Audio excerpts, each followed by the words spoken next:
Hello grade 9, welcome again to my mathematics class. Today I'm going to teach you the lesson number 7, which is the relations of the coefficients of a quadratic equations. Okay, ano ba dapat nating matutunan dito? What do we need to know? So yung relation of the coefficients, yun yung mga values ng A, B, and C na makikita natin dun sa standard form ng quadratic equation para mahanap natin or to find the sum and product of roots. Okay, so or sometimes, given yung sum and product of roots, ang hinahanap naman yung quadratic equations. So, let us explain it further.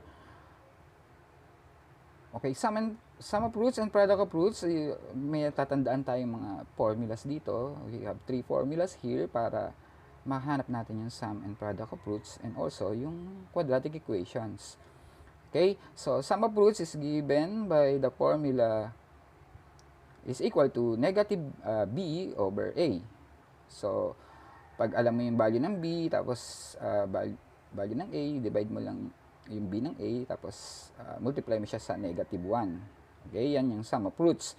Also, kung given naman yung mga roots na, you just add them, yun na yung sum of roots natin. Okay, add mo lang yung x sub 1, tsaka yung x sub 2. While the product of roots naman, ay makikita natin sa formula na C over A. So, kung alam mo yung value ng C, tapos alam mo yung value ng A, i-divide mo lang yung C ng A, yun na yung product of roots. Or, kapag given naman yung mga roots na, or na-solve mo na yung mga roots, you have x sub 1 times x sub 2. Yan yung product of roots. Okay, assuming naman na given yung mga yan, or yung mga roots, para mahanap mo naman yung quadratic equations, ito naman yung formula ang gagamitin mo. So, yan, tandaan yung tatlong formula na yan. So, para mahanap yung quadratic equation, sundan mo to, x squared plus the quantity of sum of roots times x plus the product of roots is equal to 0. Okay, so magbabari yung mga sign yan kung ano yung mga product of roots mo, tsaka yung sum of roots. Okay. Okay, lagi natin tatandaan yung tatlong formula na yan. Let us have examples. Example number 1, what is the sum and product of roots of the quadratic equation 2x squared plus 16x minus 8 equal to 0? So, here, pinapahanap sa atin yung sum and product of roots. Ang given natin, yung quadratic equation mismo, 2x squared plus 16x minus 8 equal to 0 na naka-standard form. So, here, madali nating mahanap yung values ng A, B, and C. Ang A natin dito will be 2, and then yung B will be 16, tapos yung C naman is negative 8. Okay, so let us have the solution. Since hindi naman natin alam yung x sub 1 tsaka yung x sub 2 dahil hindi naman natin siya isosolve, we will use the other formula, yung sum of roots is equal to negative b over a. Yan yung formula ang gagamitin natin. Okay, so let us substitute the given values. Sum of roots now will be equal to negative, ang b natin ay 16, tapos yung a natin is 2, so sum of roots now will be equal to negative 16 divided by 2, that will be negative 8. Okay, so ayan na yung ating sum of roots. And then, sa product of roots naman, gagamitin nating formula yung C over A. Product of roots is equal to C over A. Napakadali, di ba? So, substitute natin yung mga given values. Ang C natin is negative A, tapos yung A natin ay 2. Divide mo, negative 8 divided by 2, makukuha na natin yung product of roots. So, the product of roots now is negative 4. Negative 8 divided by 2 is negative 4. Okay, so sana nakakasunod tayo. Let's go to example number 2. Sagot na natin yan. Okay? Example number 2. Ayun. Ganun pa rin. Find the sum and product of roots of the quadratic equation 4x squared plus 2x minus 5 equal to 0 na naka-standard form pa rin. So, here, madali pa rin natin ma-identify yung values ng A, B, and C. So, A is 4, B is 2, and C is negative 5. So, solution, gaya ng binanggit ko kanina, hindi naman natin sinolve yung x sub 1 tsaka yung x sub 2, wala namang binigay sa problem. gamitin natin yung formula ng sum of roots is equal to negative b over a. Okay, so substitute lang natin yung given dun value ng ABC. So, ang value ng b natin is 2 and then yung a natin is 4. So, ang sum of roots natin will be negative 2 divided by 4. I-lowest term mo lang yan. The answer will be sum of roots is equal to negative 1/2. So, kung ang value ng b natin ay, kunyari, negative 2, pag minultiply mo sa negative outside, magiging positive siya. So, mag-ingat tayo doon. Okay, so, product of roots naman. Sagot na natin yan sa sum of roots. Product of roots is equal to c over a, given by the formula. Product of roots now will be, substitute natin yung given. C is equal to negative 5, and then yung a natin ay 4 pa rin. Okay, so, naka-lowest form na yan, that will be our answer. Product of roots is equal to negative 5/4. Okay, so ganun lang kadali maghanap ng sum and product of roots kapag given ang quadratic equation. Okay, punta na po tayo sa example number 3. Determine the quadratic equation whose sum of roots is negative 11 and the product of roots is 28. So here, ang given naman natin ngayon ay sum of roots which is negative 11 and then yung product of roots is 28. So ang pinapahanap sa atin dito yung equation or yung quadratic equation mismo. So kanina nagbigay ako ng formula sa inyo from the formula x squared plus sum of roots times x plus product of roots is equal to 0. Ang gagawin mo lang, isa-substitute mo na lang yung mga given values here dun sa formula, makukuha na natin yung quadratic equation. So we have now x squared plus ang sum of roots natin is negative 11, ayan na siya, and then multiply mo pa rin siya ng x plus product of roots is equal to 0. Okay, simplify mo lang yung yung linear term. So positive times negative will give you negative 11x. So finally we have x squared minus 11x plus 28 equal to 0. Yan na ngayon yung ating quadratic equation na nanggaling sa sum of roots na negative 11 at saka yung product of roots na 28. Okay, so sana nakakasunod tayo. Let's go now to example number 4.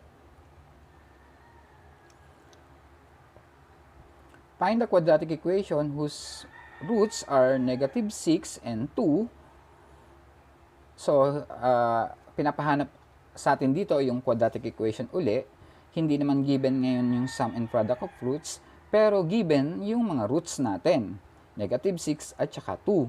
So, let us have the given. X sub 1 equals negative 6. Ayan, yung una nating root. And then, the second one is x sub 2 is equal to 2. So, yung formula pa rin natin kanina, dun sa example number 3, ang gagamitin natin. X squared plus sum of roots times x plus product of roots equal to 0. But, hindi natin alam pa yung sum of roots. Okay? At hindi rin natin alam pa yung product of roots. Pero alam natin na may given na mga roots. Okay? Gamitin natin yung formula ng sum of roots na ina-add yung mga roots natin, yung x sub 1 plus x sub 2. Okay? So, huwag muna natin gamitin yung negative b over a. Since alam naman natin na mga given yan, na-given sila, so sum of roots, yung x sub 1 is negative 6 plus 2. Therefore, ang sum of roots natin, negative 6 plus 2 will be negative 4. Okay, so alam na natin yung sum of roots. Yung product of roots naman is equal to x sub 1 times x sub 2. Okay, since alam naman natin yung mga values nila, negative 6 times 2, yung negative 6 yun yung x sub 1, tapos yung x sub 2 yun yung 2, multiply mo lang sila, you have the product of roots which is negative 12. Okay, now, gamitin na natin yung formula na nasa taas, x squared plus sum of roots, which is negative 4 na compute na natin, times x pa rin, plus the product of roots, which is negative 12, equal to 0. So, simplify na lang natin yon. Yung linear term, positive times negative will give you negative 4x. Yung constant term dito, yung positive times negative, will give you negative 12 pa rin. So, finally, we have x squared minus 4x minus 12 equal to 0. So, yan na ngayon yung ating quadratic equation na nanggaling dun sa roots na negative 6 at saka 2. Okay, baliktad na yung process ngayon, ano? Yung sagot na ang given, tapos pinapahanap naman sa atin yung quadratic equations. Diba? Nung lesson number 2, 3, 4, 5 tayo, ginamit natin ng mga methods na extracting, factoring, completing the square, at saka yung quadratic formula, hinahanap natin yung roots. Dito naman, roots ang given, ang hinahanap naman yung quadratic equations. Okay, so sana nakakasunod tayo. Let us have more examples. Let us go now to example number 5. The sum of roots of quadratic equation is negative 5. If one of the root is 3, find the equation. So, almost similar siya sa example number 4, but this time, ang given naman ay sum of roots tsaka isang root. Okay, dun sa number 4, example number 4, given dun yung x sub 1 at saka yung x sub 2, which are the roots. Okay, so, sulat natin, given natin, sum of roots equals negative 5. Then we have the x sub 1 as 3. Assume natin siya ang x sub 1, yung 3. One of the root, na we're going to find the equation or the quadratic equation. So, ang formula na gagamitin natin ay yung x sub 2 plus the sum of roots times x plus product of roots equal to 0. Okay, so we already know the sum of roots. Ang problema na lang natin yung product of roots. So, kailangan natin hanapin yung x sub 2. Okay. Using the sum of roots, mahanap natin yung x sub 2. So, solving for x sub 2, sum of roots is given by the formula x sub 1 plus x sub 2 equals to negative 5. Given din dito ang x sub 1. So, pwede mong substitute siya. Magiging equation natin ngayon will be 3 plus x sub 2 equals negative 5. I-transpose natin or mag-add tayo ng negative 3 both sides. Ang matitira sa left side ng equation will be x squared x sub 2 na lang. X sub 2 equals negative 5 minus 3. Okay, and negative 5 minus 3 will be negative 8. So, alam na natin ngayon yung x sub 2. So, knowing that x sub 2 is equal to negative 8, makukuha na natin yung product of roots. So, yan yung formula, x sub 1 times x sub 2. So, hindi natin magagamit yung c over a dito kasi wala naman tayong given na value ng a, wala naman tayong value ng c. Okay, yan ang formula natin. So, ayan na. Product of roots is equal to 3 times negative 8. And product of roots is equal to negative 24. Substituting that to the formula na nasa taas, we have x squared plus sum of roots natin given, negative 5 times x plus negative 24 equals to 0. Sisimplify mo na lang yung linear term tsaka constant term kasi isang positive, isang negative. Multiply mo siya, na? So, x squared na will be equal to negative 5 as x squared minus 5x minus 24 equal to 0. That is our final answer. Yan yung quadratic equation na hinahanap natin. Okay, ganun lang yan, no? Madali lang. So, follow the formula, tapos magsanay lang tayo. Punta tayo sa last example. The product of roots of quadratic equation is 18. If one of the root is negative 2, find the equation. So, almost similar din siya sa example 4 and 5. But this time, dun sa 5 kasi, ang given dun sum of roots. Dito naman, product of roots. So, sulat natin, given, product of roots is equal to 18. Ayan siya. And then, pwede natin assume na yung negative 2 ay x sub 1. Okay? X sub 1 equals negative 2. Since equation uli ang hinahanap, we'll be using the x squared plus sum of roots times x plus product of roots equal to 0 formula. Okay? So, nakakasunod tayo, na? So, we already know the product of roots, given siya. Hanapin natin yung sum of roots na kaya naman natin hanapin kasi given naman yung x sub 1. Solving for x sub 2, gamitin natin yung formula ng product of roots, x sub 1 times x sub 2 equals to 18, di ba? Given yan. So, given din yung x sub 1, which is negative 2, mahanap natin yung x sub 2. So, ayan na siya. Negative 2 times x sub 2 equals to 18. Pag dinivide natin both sides ng negative 2 para mawala yung negative 2 sa numerator. Makakancel na yung negative 2 na yan, x squared na, x sub 2 na lang matitira. And then 18 divided by negative 2 will be negative 9. Now we know the x sub 2 is equal to negative 19. Mahanap natin ang sum of roots. I-add mo lang yung x sub 1 tsaka yung x sub 2. Sum of roots now will be negative 2 plus negative 9. Okay, and that will be negative 11. Negative 2 plus negative 9 is negative 11.